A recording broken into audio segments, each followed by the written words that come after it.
Basic फिजिक्सच्या तिसऱ्या लेक्चरमध्ये मी सर्वांचं सॉल्व करतो. लास्ट 2 लेक्चर्समध्ये आपण युनिट्स अँड मेजरमेंट्स ह्या टॉपिकमधले काही महत्त्वाचे पॉईंट्स बघितले. त्याच्यामध्ये मेजरमेंट्सची गरज काय, त्यानंतर युनिट्स म्हणजे काय, त्यानंतर फिजिकल क्वांटिटी म्हणजे काय, त्या फिजिकल क्वांटिटीचे टाईप्स कोणकोणते आहेत. तर मी जस्टली क्विकली रिवाइज करतो. तर युनिट्स म्हणजे the standard user for the measurement of physical quantity. आणि या फिजिकल क्वांटिटीचे 2 मेन टाईप्स आहेत. एक म्हणजे फंडामेंटल फिजिकल क्वांटिटी आणि सेकंड डिराइव्ड फिजिकल क्वांटिटी. आता या फंडामेंटल फिजिकल क्वांटिटी म्हणजे काय, the physical quantity which does not depend on any other physical quantity, that physical quantity is non as fundamental physical quantity. हे आपण last लेक्चरला बघितलं.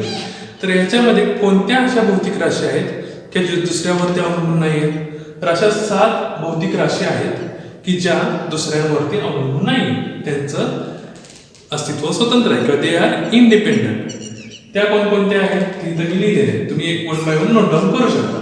तर fundamental physical quantity पहिली जी आहे ती लेंथ आहे. लेंथ म्हणजे काय, लांबी. आणि त्याचं फंडामेंटल युनिट काय, मीटर. लास्ट टाइम आपण बघितलं होतं की जे युनिट फंडामेंटल फिजिकल क्वांटिटीला दिलं जातं त्या युनिटला म्हणतात फंडामेंटल युनिट. तर लेंथचं युनिट काय आहे, मीटर आहे आणि त्याचं सिम्बॉल काय, एम. आता तुम्ही म्हणताल की लेंथचे अजून पण युनिट आहेत, किलोमीटर आहे, सेंटीमीटर आहे, त्यानंतर माईल आहे किंवा अजून आहे लाईट, प्रकाश वर्ष.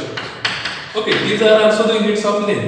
पण जे स्टँडर्ड वापरलं जातं ओके सायन्समध्ये किंवा इंजिनिअरिंगमध्ये ते आहे मीटर. ओके, सो लेंथचं स्टँडर्ड युनिट किंवा फंडामेंटल युनिट आहे मीटर. त्याचा सिम्बॉल आहे. तर सिम्बॉल कशासाठी, सपोज आपण एखादा प्रॉब्लेम सोडवतोय आणि त्याच्या प्रॉब्लेममध्ये किंवा लेंथ मेजर केली आपण आणि ती लेंथ आपली आहे 7 मीटर. मग प्रत्येक वेळेस आपण असं लिहिणार का 7 metre. So we have to write the short form. तर त्याचा शॉर्ट फॉर्म आपण लिहू शकतो 7m. So M for metre असं आपण तिथं समजून घेऊ शकतो. नेक्स्ट फिजिकल क्वांटिटी आहे मास, म्हणजेच काय, वस्तुमान. त्याचं फंडामेंटल युनिट आहे किलोग्रॅम, त्याचा सिम्बॉल आहे केजी. थर्ड युनिट आहे फंडामेंटल फिजिकल क्वांटिटी आहे टाइम, त्याचं युनिट आहे सेकंड आणि त्याचा सिम्बॉल आहे एस. फोर्थ युनिट आहे टेम्परेचर, म्हणजे तापमान, त्याचं फंडामेंटल युनिट आहे केल्विन, त्याचा सिम्बॉल आहे के. आता तापमान टेम्परेचरचं युनिट आपल्याला साधारण माहिती आहे डिग्री सेल्सिअस, पण स्टँडर्ड युनिट आहे जे वापरलं जातं नॉर्मली ते आहे केल्विन. नेक्स्ट आहे अमाऊंट ऑफ सबस्टन्स, त्याचा आहे मोल आणि त्याचा सिम्बॉल आहे एमओएल. फोर्थ आहे सिक्स्थ आहे इलेक्ट्रिक करंट, त्याचं युनिट आहे एम्पियर आणि त्याचा सिम्बॉल आहे एम. म्हणजे जो करंट एखाद्या वायरमधनं किंवा एखाद्या सर्किटमधनं वाहतो तो जो करंट आहे तो मेजर करताना कशामध्ये केला जातो, एम्पियरमध्ये. त्यानंतर आहे लुमिनस इंटेन्सिटी, म्हणजे काय, तर एखादा लाईटचा बल्ब आहे किंवा सूर्यापासून आपल्याला प्रकाश मिळतो तर त्या प्रकाशाची तीव्रता ही मेजर करावी लागते. मग ती मेजर करण्यासाठी जे युनिट वापरलं जातं ते आहे कॅन्डेला आणि त्याचा सिम्बॉल आहे सी. तर हे 7 फंडामेंटल फिजिकल क्वांटिटी आहेत ज्या एकमेकांवरती अवलंबून नाही आहेत. They are independent, that's why they are called as fundamental physical quantity.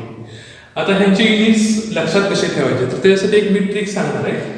तर तुम्ही एक वाक्य लक्षात ठेवा, 7 CSK 7 AM 7 किलोमीटर. आता सेंटेन्स काय, 7 CSK. CSK इथं असं लिहायचं, घ्यायचा अर्थ Chennai super kings. 7 Chennai super किंग्सचे प्लेयर 7 वाजता सकाळी 7 AM 7 किलोमीटर पळाले. 7 CSK players at 7 AM in the morning ran 7 kilometer. 7 CSK players at 7 AM in the morning ran 7 kilometer. तर ह्याच्यावरून आपण हे 7 फंडामेंटल युनिट्स लक्षात ठेवू शकतो. आता CSK C फॉर कॅन्डेला,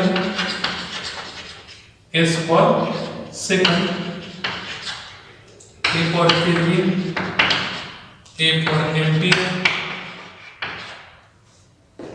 त्यानंतर परत पुढं M for मीटर. नेक्स्ट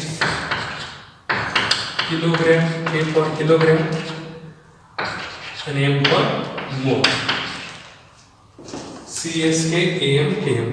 तर ही ट्रिक वापरून 7 CSK players at 7 AM in the morning reach 7 kilometre याच्यावरून तुम्ही 7 फंडामेंटल मीन्स टीम मेंबर करू शकता. आणि हे 7 फंडामेंटल फिजिकल क्वांटिटीज एक्झामला विचारलं जातात. ओके.